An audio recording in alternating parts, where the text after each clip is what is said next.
स्वामी प्रसाद मौर्य ने भी इस्तीफा दे दिया है। बड़ी अपडेट इस वक्त की आप तक पहुंचा रहे हैं, जहां पर आपको बता दें कि स्वामी प्रसाद मौर्य ने समाजवादी पार्टी से इस्तीफा दिया है, एमएलसी पद से इस्तीफा दिया है। बड़ी अपडेट इस वक्त की आप तक पहुंचा रहे हैं। एमएलसी पद से स्वामी प्रसाद मौर्य ने इस्तीफा दे दिया है।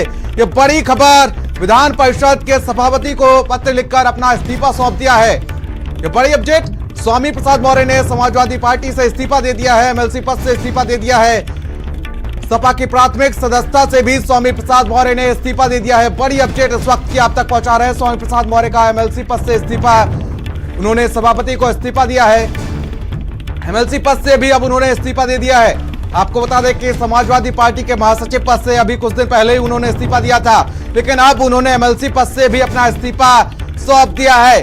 साथ ही प्राथमिक सदस्यता से भी इस्तीफा सौंप दिया है। स्वामी प्रसाद मौर्य ने समाजवादी पार्टी की प्राथमिक सदस्यता से भी इस्तीफा सौंप दिया है। ये बड़ी अपडेट इस वक्त की, बड़ी खबर इस वक्त की आप तक पहुंचा रहे हैं, जहां पर स्वामी प्रसाद मौर्य ने एमएलसी पद से भी इस्तीफा दे दिया है।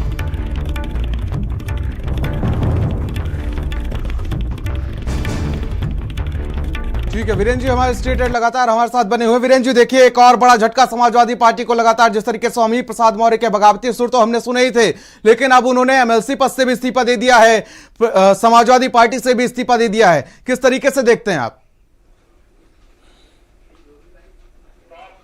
देखिए, ये समाजवादी पार्टी की विधान परिषद में एक सीट और कम हो गई।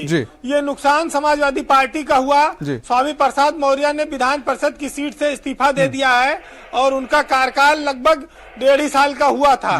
तो अब ये जब ये चुनाव होगा तो ये सीट अब भाजपा के खाते में चली जाएगी, क्योंकि बीजेपी के विधायकों की संख्या ज्यादा है।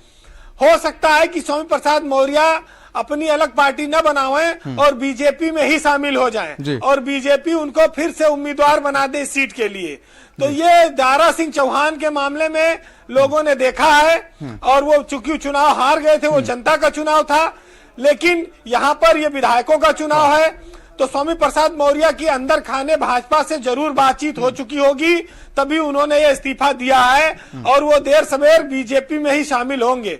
ये समाजवादी पार्टी के लिए एक बड़ा नुकसान है।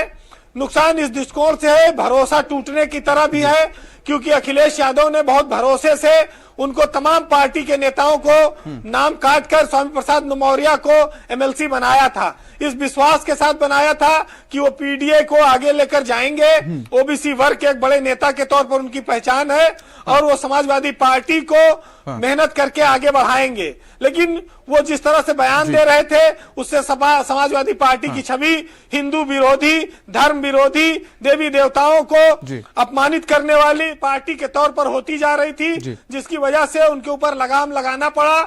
उससे वो नाराज हो गए और उन्होंने पार्टी के महासचिव पद से इस्तीफा दिया। अब वो एमएलसी का सीट भी इस्तीफा देकर चले गए। ठीक है वीरेंद्र जी, मैं लौटूंगा आपके पास, और हमारे साथ सीमा, हमारे सहयोगी इस वक्त मौजूद हैं जो ओपी राजभर के साथ, उनके साथ मौजूद हैं। सीमा, आप बात कीजिए उनसे और पूछिए कि जिस तरीके से अब समाजवादी पार्टी और कांग्रेस के बीच दूरियों के बीच ये खबर है कि गठबंधन टूट चुका है, क्या